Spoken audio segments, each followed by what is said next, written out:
Aloha everyone.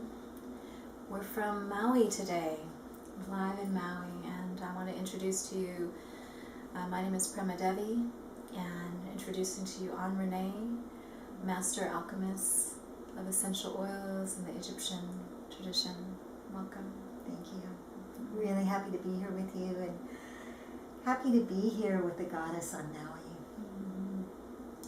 Yeah, these islands really evoke a returning back to an ancient knowing without a doubt, and it's why I come back every year and hold yoga retreats, and now I'm excited to co-create with Ra Nae. She's going to tell you a little bit about her offering, her work. Maybe if you can bring us to the origin of how this all started for you as a master alchemist of essential oils.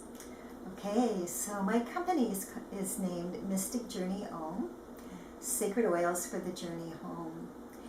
And this part of my journey actually began in 1997 when I went to a sound healing retreat with Tom Kenyon, who's a quite well-known sound healer now internationally. And he was channeling through sound the Hathors of ancient Egypt. And they were the interdimensional beings that were present at the time of what we consider ancient Egypt. And they were, even though they were multidimensional and they weren't so much in the body, the ancient Egyptians could see them, or some of them. So they were teaching the ancient Egyptians about vibration. So they taught them sound healing, color healing, aromatherapy, and healing with love. And so they were activating us in this retreat to fulfill our divine plan. And the second retreat I went to with Tom Kenyon, someone gave me a soul reading, and what she said was that I had the ability to create essential oil blends that would activate people to fulfill their divine plans. And I go, I don't know, because I haven't worked with oils in this lifetime. A little bit later, in 1997, I did go to Egypt, and I was standing on the rooftop of Dendera, which is the main temple to the Hathors, and I was asking where to go to do my prayers. And so my guide showed me a little building down below. I went down there, and it was nice, but had hieroglyphs inside, but it didn't feel like quite where I needed to be. And then there was this doorway, and I went through this doorway, and it was a little narrow room, like a hallway, but no door at the other end. I said my prayers there, and I knew I was in the right place. So I went back to the Egyptologist, and I said, well, what is that building? And he said it was the temple to Isis. And what is that room? It was where they kept and worked with the oils. So that was my beginning to remember that I had actually blended oils in that room in previous lifetimes.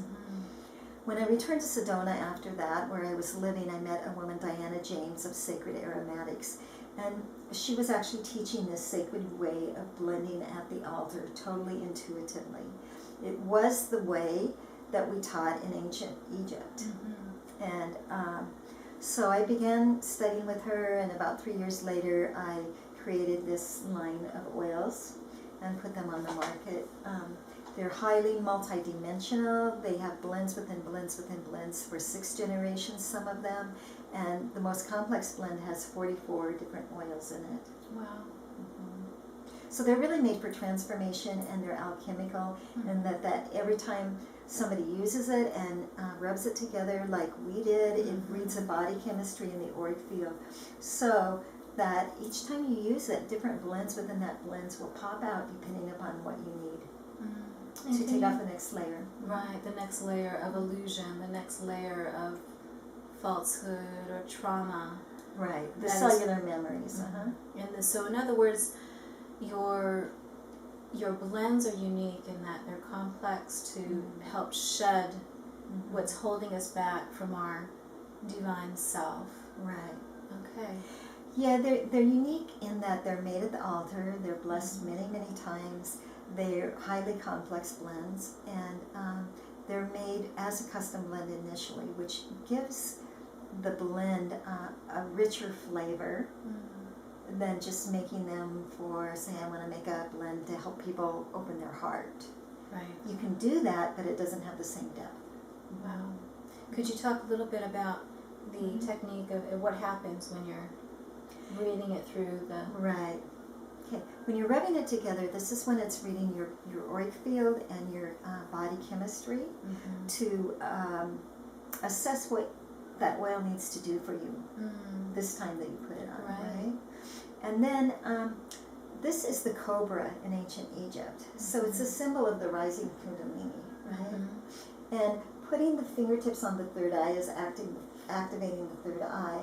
And then when you tip the head back, what happens is that there's a little gateway that opens in the back that gives the kundalini permission to rise. Wow. And you definitely feel the complexity of these blends, the specialness and uniqueness of Ra Nae's blends. It really can't be described in words, and that kind of links us to what we're really wanting to convey here, is that it involves what you're doing here, the art, the practice, the ritual, the sacredness. It's involving the divine feminine. Right. Could you address that a little bit as far as in relation to the divine feminine in our time and history? Well, Isis returned in 2004 when Venus went in front of the sun. So this was opening the portal for the return of the divine feminine to the Western world, because the patriarchy had taken over the Western world, right? That's we didn't really know about God as Mother anymore, Yeah. right? Mother Mary was the closest thing to that, and I think that's the great thing about the Catholic is that they always had Mother Mary. The Protestants didn't have that. Okay, so and then the Venus went back in front of the sun. So Venus, the goddess of love, the goddess of beauty, right? Going in front of the sun, the masculine, right? This is symbolically, and a real physicality to it as well. Then that same transit happened 8 years later in 2012, right? 2012, yeah. Right. So that opened the portal for the return of the divine feminine to the earth. Isis, the primordial goddess, right? And mother.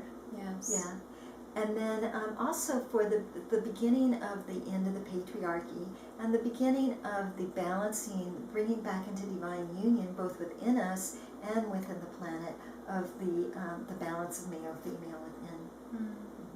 And what a time, you know, a lot of us, male or female, within us we have the masculine and the feminine is rising up in all of us.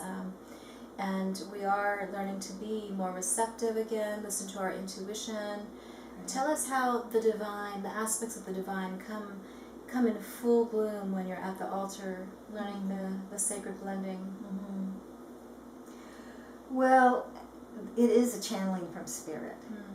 These blends are channeled, really, because it's a total intuitive process, and it's very alchemical. The blends within blends within blends. So the blends in the, even the names of the blends in the final blend have a significance. The order that they come into has a significance. The number of drops of each one has a numerical significance and numerology. And when you go back and look at the blend after it's made, and you take the intentions that the person had, because they're all made as a custom blend initially, then you could see how divinely manifested this was through channeling it directly from spirit. So this is what's so important is that it's not a science, it's more like an art, but beyond that it's an alchemy, where we're actually using the heart intelligence and the womb space to work with the frequency of the plants and the gifts, the medicine that the plants bring, right? Combined with the prayers and the intention and the connecting to spirits. I always call in the Ascended Masters and Angels, so they're all here. I call in the guides of the person that I'm making it for, right? So it's really a highly spiritual process of bringing forth these oils. And at a time when essential oils are really becoming mainstream, we see this in a lot of trendy marketing opportunities for people taking on essential oils. But what I love about Ra Nae is that she's bringing the ancient knowing, the ancient gnosis of the power of working with these plants on an alchemical Right. level, and not just these are oils and you can blend this one with this one, or Right. it's a much more sacred act. Mm-hmm. And so that's, you know, probably the biggest gift that I feel coming from you, is to restore the sacred ritual Yes. behind the art of blending, Right. alchemy. Right. Yes. You know, it's the way we blended in ancient Egypt, which was totally intuitively, totally connected to the land, right?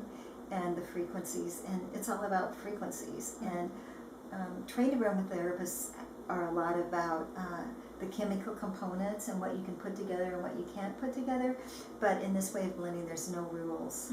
So it's really a direct channeling from spirit to receive one of these oils. And then I meditate to get the name of the blend, because the frequency of the name is as important as what's inside the bottle, right? So some of the blends are Blessings Beyond Belief, The Great Remembering, Free the Genie, You Are the Magic Lamp. Wow. And they always reflect what the person has asked for in that blend. Yeah. And what was the one we just put on? We just put on Wings of Flight, Joyous Transcendence. So this is about flying higher than you've ever flown before. Wow. And what a beautiful thing to do, and to feel. They definitely have an impact. You feel amazing when you smell these. Right. And all the subtle changes happening for the person. And they're made to be used alchemically as well, Yes. to make a definite shift in your own vibrational frequency. So you use them 3 times a day for about 4.5 weeks. And each time you use it, it raises your frequency a little increment. And then, like the kaleidoscope turning, all those little steps, and then at that last little step that you turn, it creates a whole new pattern. And this is what it does for you energetically. Then you will be able to hold the pattern, the frequency of the things that you ask for in that oil. So we're really getting, learning how to elicit plant and the earth energy, the earth intelligence, to help us to shift. Yeah. This is powerful. Yes, and the other thing about the oils is they're therapeutic grades, so they've been distilled at a lower temperature at a longer time than something you just buy off the shelf. Even like in some health food stores, they're not necessarily therapeutic grade. And because they're therapeutic grade, the molecules are still intact and they have intelligence. So they know what to do for you every time. Wow, how interesting to get into this whole art Yes. and spiritual practice. To learn more, definitely check out Aunt Renee's website. It's mysticjourneyohm.com. Beautiful. And was there another one? There's another one. I'm also a high priestess of Isis, and I do activations for crown and third eye, remembering of who you are and what you've come to do. And that website is returninggoddus.com. Nice. Yes. And that's definitely what we're here to do, returning back to ourselves, our real, true, divine selves. Yes. And really anchoring the divine feminine again on the earth, right? Because the feminine has to come back to balance the out of balance patriarchy, and by the women embracing their own divinity and embracing the divine feminine aspects, we are raising up the men to embrace their own divinity and the divine masculine. It's a beautiful thing. I love that. It's called the divine union. To the divine union in us all. Thank you. Namaste. Namaste.